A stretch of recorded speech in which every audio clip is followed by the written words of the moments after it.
He can classify and he can control access. He has the sole authority. In this indictment, he states on at least one occasion that he did not declassify the information. When he's showing a document to somebody who doesn't have a security clearance, I might add, he says explicitly that it is classified. He didn't declassify it.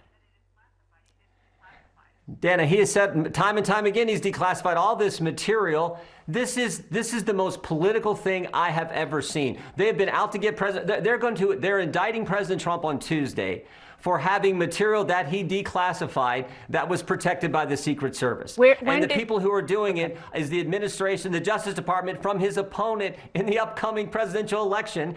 I mean, this is as political as it gets. And frankly, Dana, it's part of a pattern. We've seen it time and time again with the president over the last 7 years. They try one thing, then they try another. They've continued to go after him. And I think anyone with common sense can see that. It says, and the commander-in-chief, the president of the United States, has the ability to classify and control access to information. That's what the Constitution and the court have said. So you can't obstruct when you can't obstruct when there's no underlying crime. He is not the president of the United States. That is the fundamental flaw. And you're just taking him at his word. And when he was president, he declassified the material. But he says point blank, point blank on tape, as president, I could have declassified it. Now I can't. He says in his own words, it's on tape as part of this indictment that he did not declassify the material. Therefore, it is classified.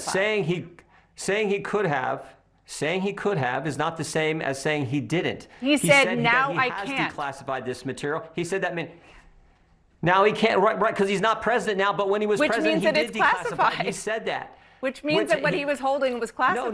No, not if he declassified it when he was president of the United States, for goodness sake. But he's saying point blank in this audio tape that he did not declassify it. What you're saying just doesn't make sense on its face. This is what this truly is, Dana, is an affront to the rule of law. It's an affront to consistent application of the law. You had Secretary Clinton, who had classified material on a server. She was not president of the United States. She was Secretary Clinton. You have that happen. Nothing happens to her. When you have two people who do the same thing, and one has the standard that I've talked about, but the only one who gets indicted is the Republican. The only one who gets indicted is the one who was actually president, who did it the right way. Oh my goodness. That is what the American people see. So I see we're now at the point where Republicans have completely abandoned the very concept of logic in their blind rage to rush to Trump's defense. Now, so as not to bury the lead here, I want to read part of the unsealed indictment against Trump. Quote, in July 2021, at Trump National Golf Club in Bedminster, New Jersey, during an audio-recorded meeting with a writer, a publisher, and two members of his staff, none of whom possessed a security clearance, Trump showed and described a plan of attack that Trump said was prepared for him by the Department of Defense and a senior military official. Trump told the individuals that the plan was highly confidential and secret. Trump also said, as president, I could have declassified it, and now I can't, but this is still a secret. Now, I want to make sure I'm being extra clear, because apparently words are hard. When Trump said that something is, quote, highly confidential and, quote, secret, that inherently cannot mean that it is also declassified, considering those concepts are opposite from one another. It's like if Jim Jordan said that his coffee was very hot, that inherently means it cannot be cold, what with hot and cold being the opposites.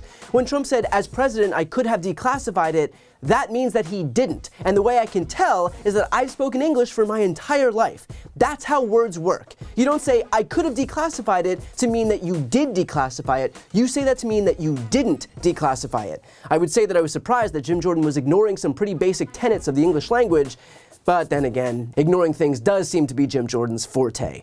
I want to note, too, that despite Jim Jordan constantly claiming that Donald Trump had the sole authority to declassify, that's not true.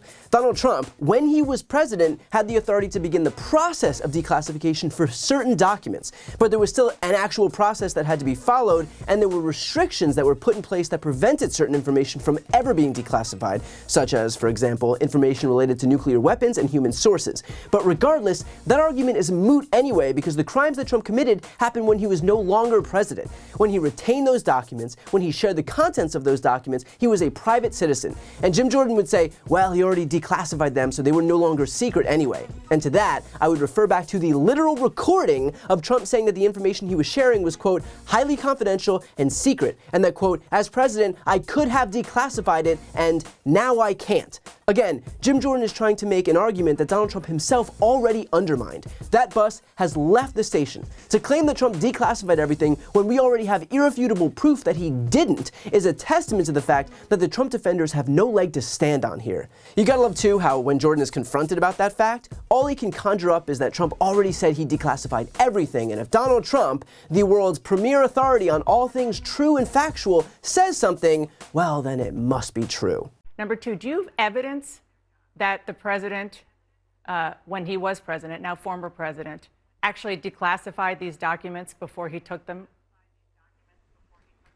I go on the president's word, and he said he did. Well, there you go. If Trump said it, then it must be true. After all, it's not like he's ever told a lie before. He's told 30,000. Jim then goes on to say this. What this truly is, Dana, is an affront to the rule of law. It's an affront to consistent application of the law. That holding Trump accountable for committing crimes is somehow an affront to the rule of law, because God forbid the DOJ charge someone for committing crimes. What Jordan is trying to say is that because no one else who'd mishandled classified documents was charged by the DOJ, that Trump shouldn't have been charged either. But here's the thing. No one else who mishandled classified documents did what Trump did. Not Hillary Clinton, not Mike Pence, not Joe Biden, not George W. Bush. Sure, they all mishandled classified documents, albeit not nearly as many as Trump did, but the difference is that they actually cooperated with law enforcement after it was found out. Trump didn't. He ignored requests for documents to be returned, he defied subpoenas, he instructed his lawyer to lie in the written attestation, he then admittedly shared that still classified information with unauthorized individuals. Remember, Trump wasn't charged for any of the 197 documents that he returned to the archives. He was charged for the ones that he had retained. And beyond that, he was also charged with conspiracy to obstruct justice for keeping the documents from the grand jury, charged with withholding a document or record for moving boxes of classified documents so that attorneys wouldn't be able to find them, charged with corruptly concealing a document or record for attempts to hide boxes of classified documents from attorneys, charged with concealing a document in a federal investigation for causing a false certificate to be submitted to the FBI, charged with a scheme to conceal for hiding Trump's continued possession of those materials from the FBI and the grand jury, charged with false statements and representations for lying to the FBI and grand jury about the results of the search at Mar-a-Lago. So the reason that Hillary Clinton and Joe Biden and Mike Pence weren't charged with the same crimes is that they didn't commit them. And there's no rule that if you charge a Republican, you also have to charge a Democrat, much to the dismay of someone like Jim Jordan. So while it's infuriating to hear someone like Jim Jordan carry on with the least logical arguments known to man, in a way it's helpful, because it shows just how little defense they actually have. Before you go, I need some help. Please subscribe to this channel and do your part to help grow the progressive media ecosystem. I don't do sponsorships or paid ads, I won't ask for money, but just subscribing to this channel goes a really long way, and it helps get the message out to more people. The subscribe button is right here on the screen. You can also subscribe to my Spanish language channel, which I made to reach those crucial Spanish-speaking voters. That link is on the screen too. And finally, if you want to listen to my audio podcast, you can follow that link as well. Thanks so much for watching.